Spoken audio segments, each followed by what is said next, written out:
गोस्वामी महाराज की रामायण जो हिंदुओं की पवित्र पुस्तक आज है, एक ही किताब थी जब उन्होंने लिखा था।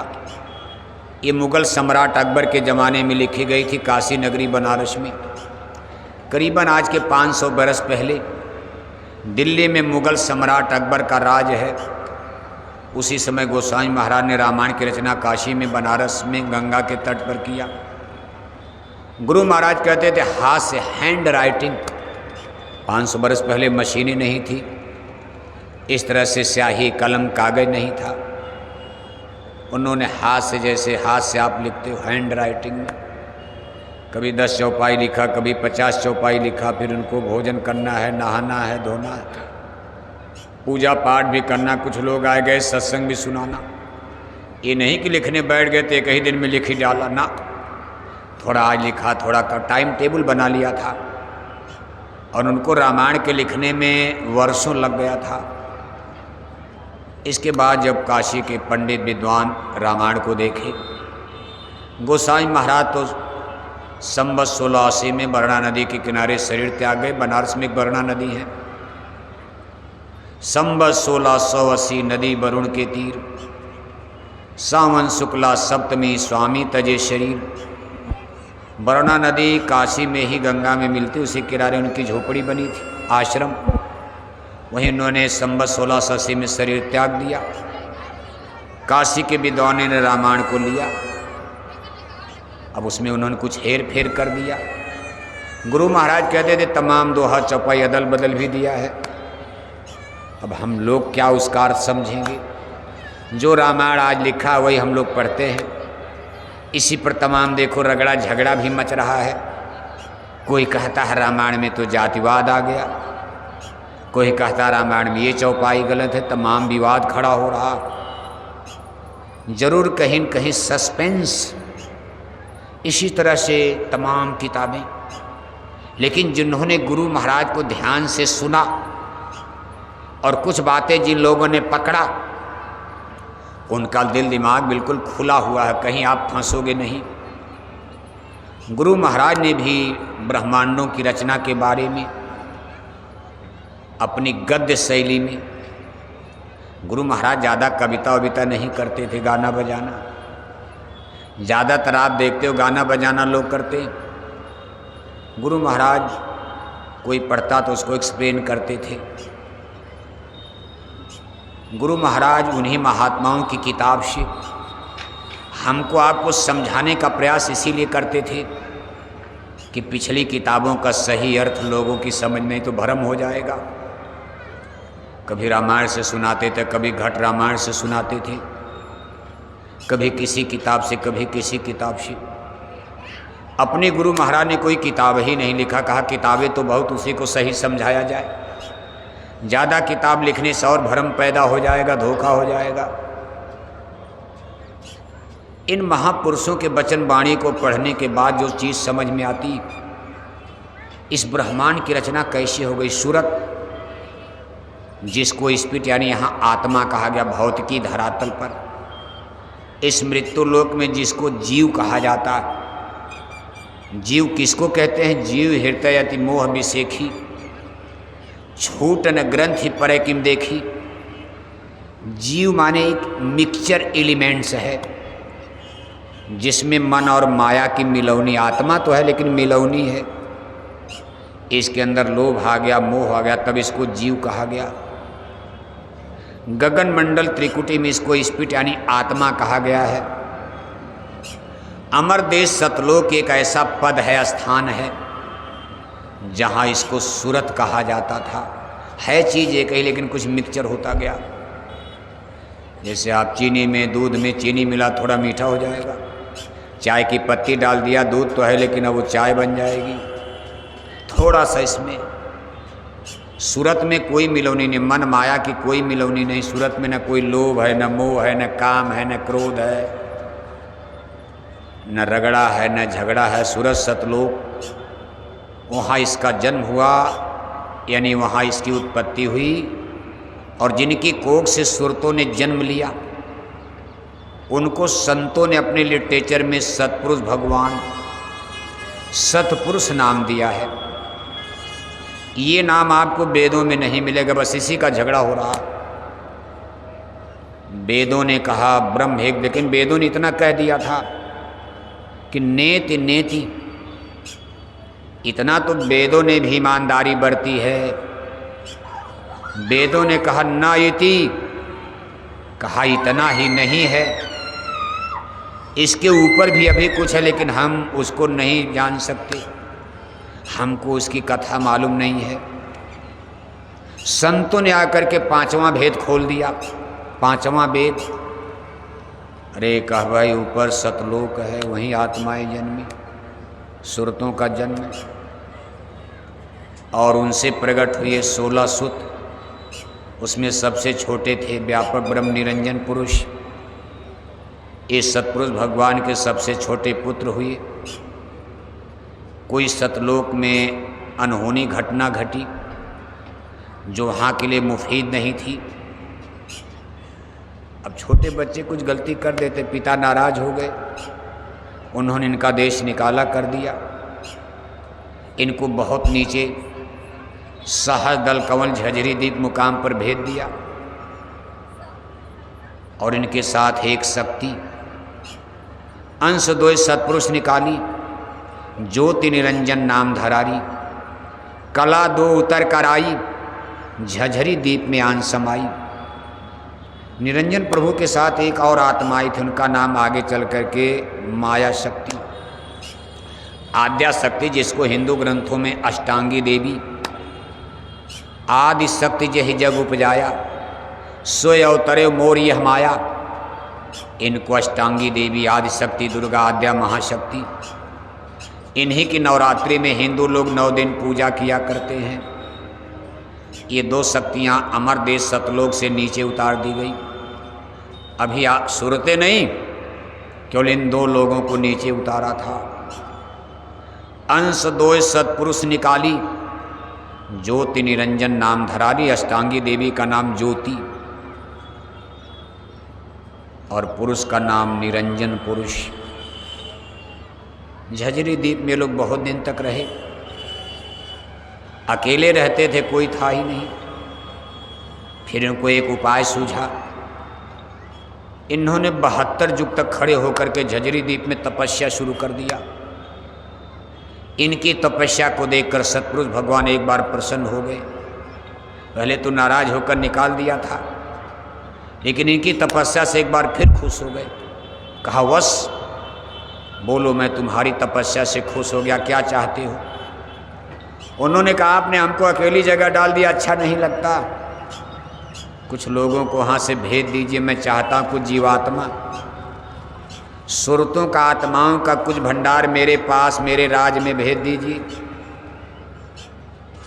सतपुरुष भगवान वचन दे चुके थे, मानना पड़ा उनको। वो बात के धनी हैं, कोई ऐसा नहीं कि मुकर जाएंगे, वचन दो मांगोगे दे दूंगा। इसको महापुरुषों ने बयान किया। कहा काल किया हम सेवा भारी, सेवा बस हम कछ न बिचारी। उसने तुमको मांगा हमसे, सौंप दिया हम सेवा वश में। कहा हमने सेवा के वशीभूत खुश हो करके आपको हमने काल निरंजन के हवाले कर दिया। लेकिन हमने इनसे इतना कहा था कि मेरी सुरतों पर जुर्म है, इन पर कोई समस्या खड़ी मत करना, इनको रहने देना, जब इनकी इच्छा होगी वापस भी आ सकती है, ऐसा नियम। लेकिन घटना आगे घट जाती है। चूँकि इनको यहाँ राज बनाना था, बड़ी मेहनत से प्राप्त किए थे। कहा अगर ये सब आत्माएं वापस चली गई तो फिर हम लोग अकेले हो जाएंगे, किस पर राज करेंगे? मिट्टी पर। अब यहाँ देखो, उनको मसाला मिल गया, तपस्या से सब मसाला मिल गया, 3 त्रिलोक। अब नीचे की जो रचना, इसका ये क्रिएटर बनेगी। क्रिएटर माने करतार, रचना कार। इन नीचे की रचना ये बनाएंगे। एक तो मृत्यु लोक, जिसको स्थूल सृष्टि, इसके ऊपर अंडी लोक, स्वर्ग, वैकुंठ, उसके ऊपर सहस्र धवल के नीचे ब्रह्मांड में विस्तार। इसलिए इनको त्रिलोकी नाथ भी नाम दिया गया है। जोगी लोग इनको नाम से गाते, भजो रे मन अलख निरंजन नाम। आप भी अपने माला पूजा सुमरन में निरंजन देव का नाम उच्चारित करते हो, लेकिन जोगी लोग इनको अंतिम पुरुष मान करके भजते, कहा अलख हैं, इन्हीं को अलख मान लो, उसके आगे बेचारे जानते नहीं। आप तो इनको पहले मंजिल पर ही याद कर लेते, उसके ऊपर आपको कितना अमर देश सतलोक तक की लंबी यात्रा। लेकिन ये भेद तो संतों ने खोल करके बताया, लेकिन जोगियों योगेश्वरों को ये नहीं मालूम है। बस अलख निरंजन को ही अपना अंतिम पद मान करके वहीं ठहर गए और बेचारे इसी जन्म मरण में टक्कर मारते रहते, कोई पार नहीं जा पाया, ऐसा धोखा हो गया। अब ये रचना का विस्तार कैसे किए? यहाँ रहते रहते इन लोगों को बहुत दिन बीत गया, बहुत युग बीत गया। इसके बाद जब सतपुरुष भगवान प्रसन्न होकर सुरतों का भंडार दे दिए, ये सब सुरतें अमर देश से चल करके सहदल झंझरी द्वीप में इन्होंने अपना डेरा बनाया। चूँकि इन्होंने मांगा था, इनके हवाले हो गई और सारी सूरतें इन्होंने यहाँ रोका। बहुत दिन बीतने के बाद इन्होंने अपनी अष्टांगी देवी को आवाज़ दिया, भाई अब तो रचना का विस्तार किया जाए, इनको रोकने के लिए भाग जाएंगे लोग। बहुत दिन तक इनको, क्योंकि सतलोग देख रहे हैं, उस समय आँख खुली थी, कान खुला था, आप कहाँ से आए हो, कैसे आए, सब दिखाई दे रहा था। तो कोई महल छोड़कर झोपड़ी में कब दिन रहेगा बताओ आप? आपका बढ़िया एसी कमरा है, अब आपको कोई कोठी हवेली कितनों सुंदर, उसमें एसी लगी ही नहीं, गर्मी में रहोगे आप? इसी तरह अमर देश सतलोक दिखाई दे रहा था। आत्माएं कह भाई चलो यहाँ से, ठीक नहीं। बहुत सुंदर रचना इन्होंने बनाया था झंझरी द्वीप, लेकिन ये सतलोक के सामने कुछ नहीं था। इसलिए इन्होंने अष्टांगी देवी को बुलाया, कहा ब्रह्म निरंजन टेर लगाई, आदि शक्ति को वचन सुनाई। अष्टांगी देवी आद्या महाशक्ति को बुलाकर इन्होंने वचन सुनाया, कहा राजपुरुष ने हमको दीना, तब कर जीव खेप हम लीना। कहा हमको सतपुरुष पुरुष भगवान ने राज दे दिया है, अब हम राजकुमार से राजा बनेंगे। जैसे राजाओं के घर बच्चे पैदा हुए, जब तक पिता जिंदा हैं राजकुमार कहे जाते, पिता मर गए, राजा मर गए, वही गद्दी पर बैठेंगे तब राजा होंगे। अभी तक तो ये राजकुमार थे। कि भाई अब हमको गद्दी मिलने वाली, हम यहाँ 3 लोग के राजा कहे जाएंगे, हमारा राजा की डिग्री होगी। अब हमको पुरुष ने यानी पिता ने राज दे दिया है। और तपकर जीव खेप हम लीना, खेप माने भंडार। जैसे आप कहते भाई पहली खेप जा रही, दूसरी खेप जा रही, सुरतों का केवल एक खेप, यहाँ कई खेप में नहीं, बस एक ही बार में जो दे दिया सो दे दिया, पहली खेप अंतिम खेप। कहा हमको जीवों का सुरतों का भंडार भी दे दिया है। अष्टांगी देवी ने कहा स्वामी हुक्म क्या है? तो काल निरंजन प्रभु ने कहा कि भाई अब तुम रचना रचो, करो विस्तारा। अब आप रचना का विस्तार करो। 3 पुत्र दें, 7 तुम्हारा। अष्टांगी देवी ने कहा स्वामी कला तो हमको आती है, कला माने आर्ट, लेकिन अब मान लो कि कोई मिस्त्री है, राजगीर कारीगर है, बढ़िया घर मकान बनाना जानता, लेकिन मटेरियल तत्व ही सामान ही नहीं है। गिट्टी है, बालू है, सींक है, सीमेंट है, लोहा है, नहीं है, तो कागज़ पर तो कोठी बनेगी नहीं। अष्टांगी देवी कहते हैं कि स्वामी कला तो हमारे पास है, हम रचना तो कर सकते, आर्टिस्ट कला, लेकिन हमारे पास मसाला नहीं, मसाला कहाँ मिलेगा? तब निरंजन प्रभु ने कहा भाई मसाला हमको पिता ने दे दिया, हमारे पास स्टोर है, हमारे झंझरी द्वीप में सब मसाला भरा पड़ा, ले जाओ। ये मसाला हम आपको हैंड ओवर कर रहे हैं, हम आपको सब मसाला देंगे, आप रचना करो। इसी अष्टांगी देवी ने अपने 3 पुत्रों को, अब ये 3 पुत्र पैदा करेंगे, देखो इसी पुरुष के संयोग से, सहयोग से। माता और पिता जैसे मिलकर पुत्र पैदा करते, ऐसे ही पुरुष और ज्योति मिलकर के देखो। कहा 3 पुत्र शक्ति ने जाए, सत रज तम प्रताप दिखाए। इन्होंने 3 पुत्रों को अपने महल में जन्म दिया। अब 2 ये लोग थे और 3 अब 5 हो गए। इनकी संख्या 5 हो गई। 1 माता पिता और 3 पुत्र पैदा हो गए तो 5 हो गए। 3 पुत्र शक्ति ने जाए, सत रज तम प्रताप दिखाए। हाड़ मांस नहीं, कहा जिन तत्वों को उनकी शरीर बनी, इसको 3 गुण सतोगुण रजोगुण तमोगुण। सतोगुण से भगवान विष्णु, रजोगुण से ब्रह्मा और तमोगुण से भगवान शिव। जब इन्होंने 3 पुत्रों को जन्म दे दिया, ये पुत्र उनके महल में पाले पोसे गए।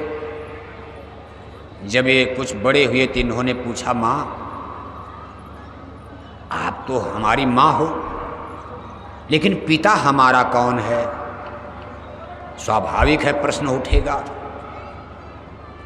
कहा पूछा भेद पिता नहीं पाया, माया ने उन ज्ञान सुनाया। अब देखो अष्टांगी देवी पुत्रों को बहला रही, जैसे खिलौना मिठाई देकर। आप अपने बच्चों को भुलवाते हो, बहलाते हो। कहा पूछा भेद पिता नहीं पाया, माया ने उन ज्ञान सुनाया।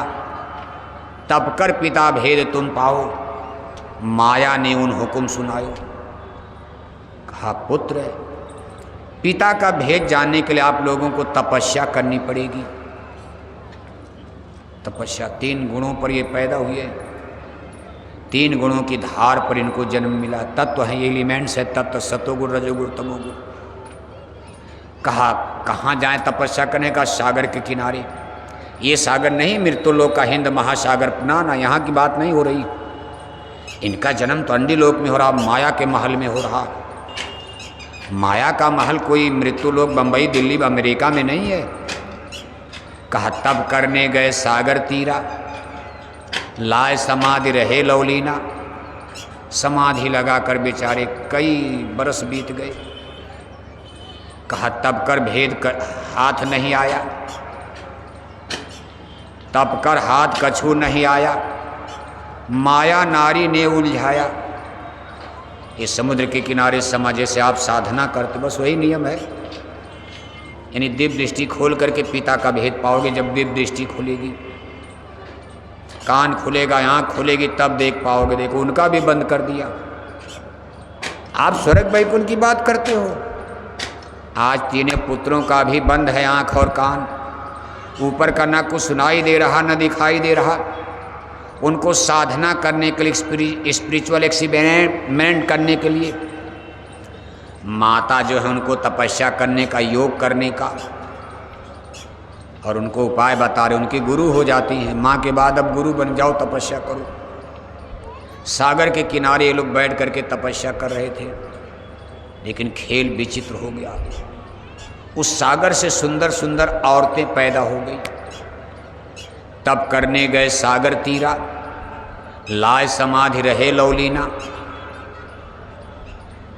तब कर हाथ कछू नहीं आया, कुछ मिला नहीं, और माया नारी ने उलझाया। अब आकर के इनके समाधि को भंग करती हैं। अरे भाई क्या चाहते हो? जब आँख खोला तो सुंदर सुंदर देवियाँ खड़ी हैं। अरे कभी यहाँ तो कुछ नहीं था, आप लोग कहाँ से आ गए? अरे कभी हम लोग इसी समुंदर से निकले। और इसको देखो वहाँ छिपा करके रखा गया था। खेल विचित्र है।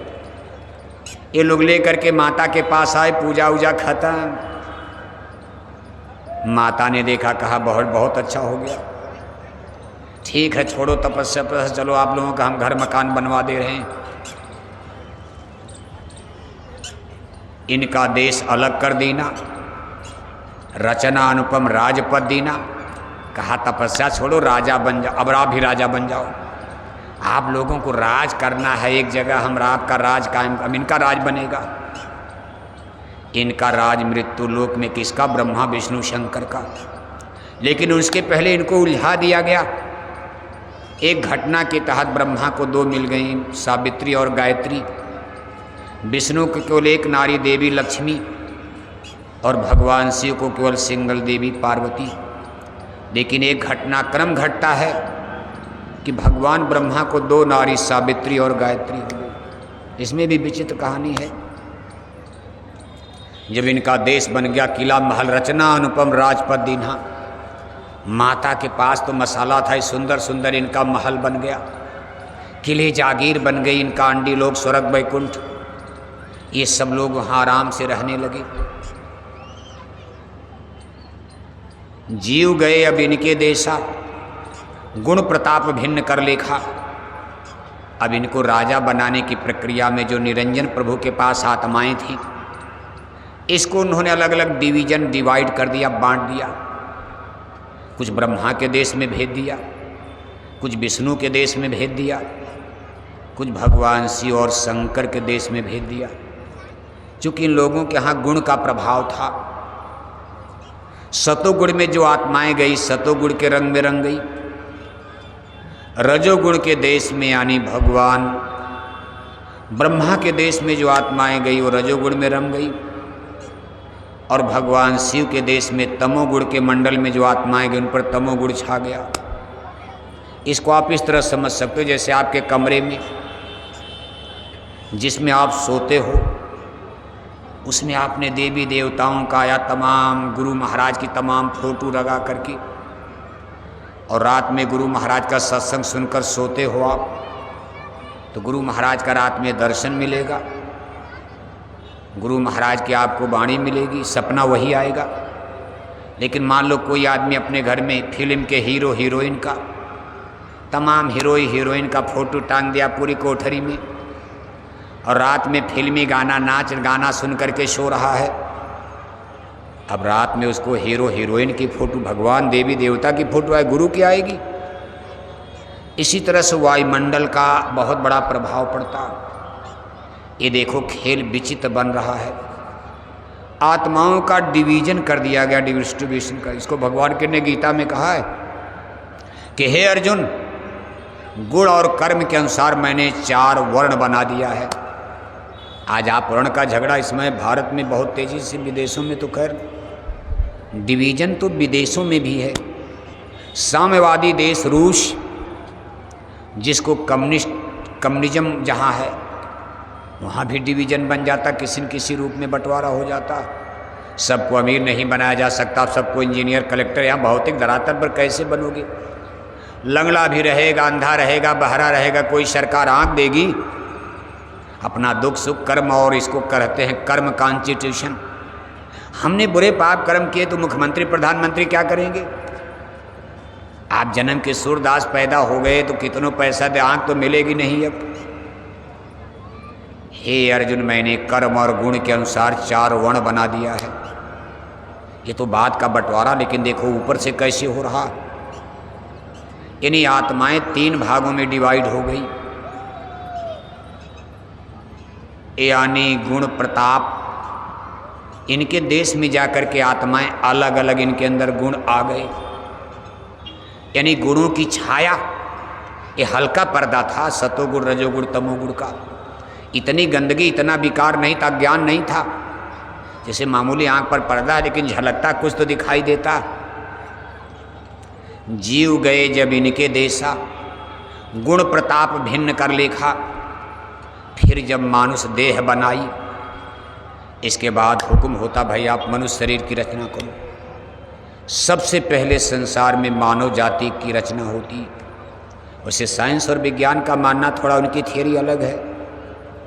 वो कहते भाई समुद्र से 1 सेल वायरस, समुद्र में एक वायरस, एक कोशिका का एक कीड़ा, उसी से फिर जमने लगा तो मछली बन गई, मछली बाहर आई, बंदर बन गए, बंदर से बनमानुक बन गए, बनमानुक से आदमी बन गया। हमारे पूर्वज बंदर, मछली, ये सब विज्ञान। हमारे बच्चों को मेडिकल साइंस में जूलॉजी बॉटनी में जो थियरी पढ़ाई जाती, इसको विकासवाद की थियरी धीरे धीरे डेवलप हुआ। लेकिन अध्यात्मवाद जो कह रहा थोड़ा सा उल्टा है। अध्यात्म का दाना ऊपर से हुआ है, नीचे से नहीं ऊपर से हो गया। और सबसे पहले मानव शरीर की रचना हुई है, फिर जब मानुष देह बनाई, इनमें जीवन को बैठाई। गुण प्रभाव जीव भय मंदा, तम प्रभाव कर्म करें गंदा। इन गुणों का प्रभाव शरीर में दिखाई देने लगा। जब इनको मनुष्य शरीर में उतारा गया, अभी तो सूरत थी, आत्मा थी, हाड़ मांस का शरीर था ही नहीं। इस तन मन के पिंजड़े में जब इनको बंद किया गया, इस शरीर में गुणों का प्रभाव आ गया। कुछ दिन तक तो ठीक ठाक चला, लेकिन आगे चल कर के लोगों के लक्षण अलग अलग नजर आने लगे। सतोगुण जिनके अंदर प्रभाव था, उनके अंदर वो लोग पूजा पाठ, धर्म कर्म, साधना, उपासना, ज्ञान, आचार प्राचार। लेकिन जिनके अंदर रजोगुण का प्रभाव था, उनके अंदर राज, बड़ा बनना। रजोगुण माने बड़ा बनना, राजा बनना। काहे प्रजा है, छोटे हैं, मैं राजा हूँ। उनके अंदर ये भावना पैदा होने। अभी तो सब बराबर बराबर थे। सिया राम मैं सब जग जानी, करो प्रणाम जोर जो पानी, आत्मा परमात्मा। लेकिन अब देखो डिवीजन बन रहा है। रजोगुण से सनी आत्माएं, रजोगुण के प्रभाव में अपने को बड़ा मानने को, तो भाई हम राजा बनना चाहते हैं। यही आगे चल कर के नेशंस, राष्ट्रों की स्थापना करेगा, राज बनेगी। उस राज में राजा रानी होगी। ये रजोगुण का प्रभाव है। और जो तमोगुण में थे, तमोगुण माने गंदा, अशुद्ध है। इन्हीं लोगों का खान पान आगे अशुद्ध, जिनको असुर, राक्षस, चांडाल, शैतान कहा जाएगा। जो भगवान शंकर के देश यानी तमोगुणी देश से, शिव के देश से, जिनके ऊपर तमोगुण का आवरण लगा था, तमोगुण को सबसे गंदा अशुद्ध गुण कहा जाता। इनके अंदर गंदे स्वभाव, इनके विचार गंदे हो जाएंगे। मानव सृष्टि में तब हलचल मचेगी जब मानव जाति में डिवाइडेशन गुणों के अनुसार हो गया। तो तमोगुण वाले अपना प्रभाव दिखाने के चक्कर में, रजोगुण वाले अपना प्रभाव देकर संघर्ष। धरती पर मानव जाति में संघर्ष की स्थिति पैदा होती। इसको सुर और असुर की लड़ाई कहा गया।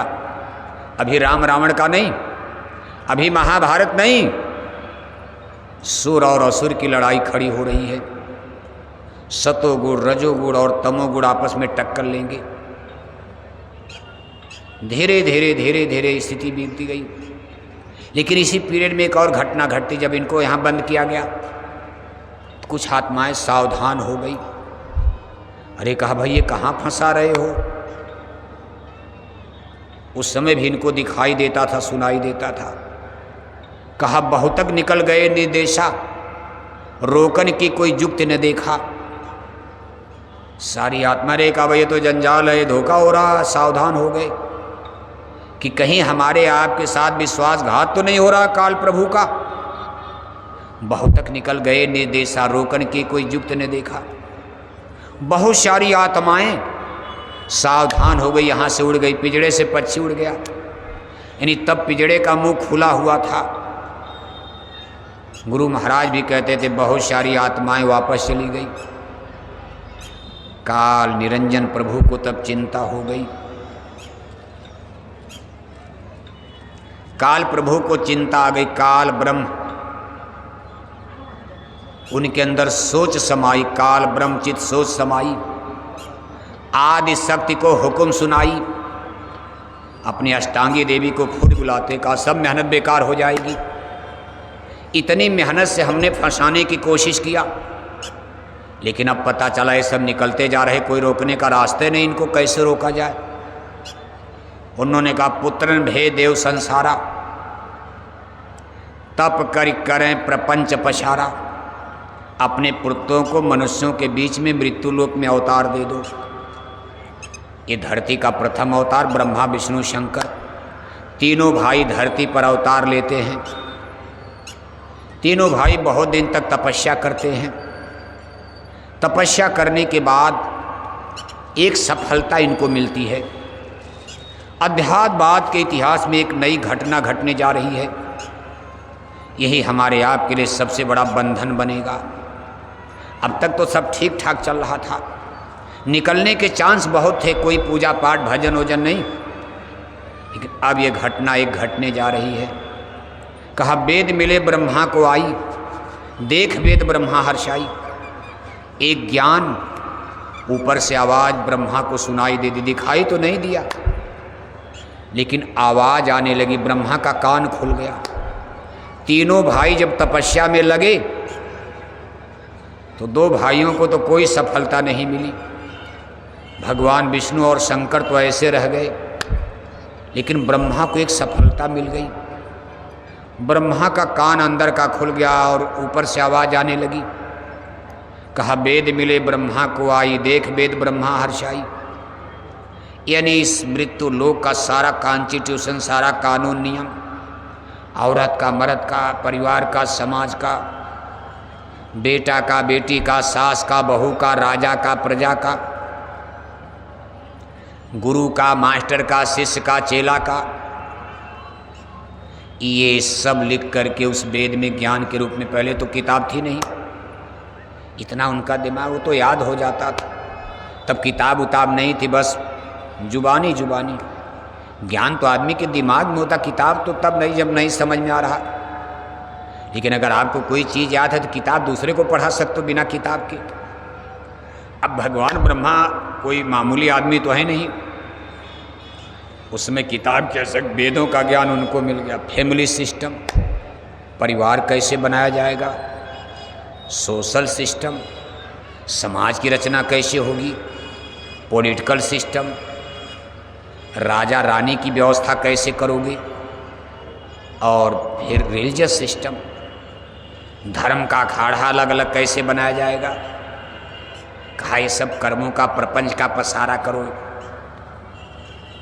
भगवान ब्रह्मा को ये ज्ञान मिला, उन्होंने स्कूल लगा दिया। इस धरती के पहले मास्टर भगवान ब्रह्मा को आदि गुरु कहा जाता।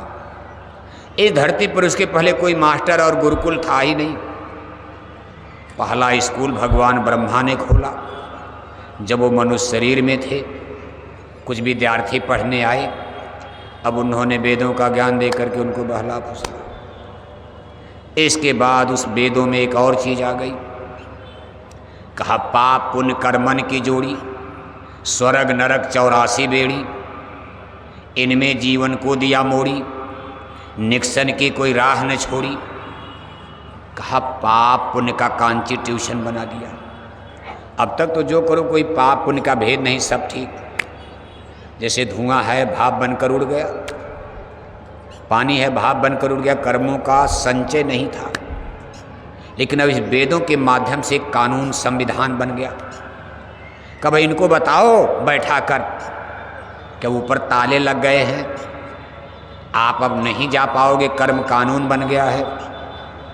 आप अच्छा कर्म करोगे तो निकल जाओगे, बुरा पाप कर्म रोका जाएगा, कर्जा लग गया। यानी पाप उन कर्मों का विधान इसी वेदों से आया, भगवान ब्रह्मा के द्वारा लोगों को बिताया गया। जो लोग पहले उनकी पाठशाला में पढ़े मास्टर बन गए, वही मास्टर बने। इनमें तमाम ऋषि मुनि, इसमें देखो विवाद भी चल रहा, ब्राह्मण इसका उसका, मतलब तब तो कोई भी ज्ञान प्राप्त कर ले। अभी ये ब्राह्मण चाहिए, इस तरह की जातियां नहीं थी, लोहे की खोज नहीं थी कि लोहार बन जाएंगे, सोना नहीं था सोनार नहीं बनेंगे, चमड़े का दूचा चप्पल नहीं बन रहा, कोई चमार नहीं है, कोई खेतीहर नहीं, कोई मजदूर नहीं। जातियां तो सब व्यवसाय के समय जो आप देख रहे रगड़ा झगड़ा, लेकिन कितनी तरतीब से रचना हुई है। भगवान ब्रह्मा का स्कूल चल पड़ा। अब जो लोग पढ़ने वाले हैं, अब वही पढ़ेगा जो सतोगुणी हैं, जिनके ऊपर तमोगुण का प्रभाव, वो क्या पढ़ेंगे, वो तो उदंडता करेंगे, रगड़ा झगड़ा खड़ा होगा, बखेड़ा खड़ा होगा।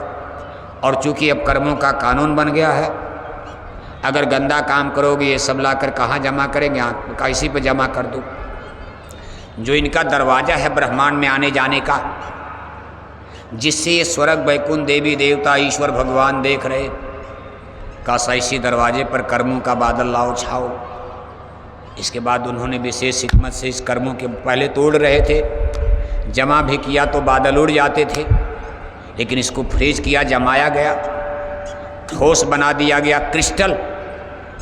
ये हिमालय पहाड़ की तरह से ठोस बन करके इस आत्मा के ऊपर जमा हो गया। ऐसे कितने युग बीत गए, कल्प बीत गए, अब कहाँ जाओगे आप? दरवाज़ा बंद कर दिया, आँख बंद कर दिया, आने जाने का रास्ता बंद कर दिया। ये सब खेल, कहा काल लाए तन मन में घेरा, दुख पाए तुम बहुत घनेरा। कहा जीव बेचारे दुखी हो गए, जन्म मरण से निकलोगे कैसे आप? इतने बंधन में बेड़ी डाल दिया, आप कहाँ जाओगे आप?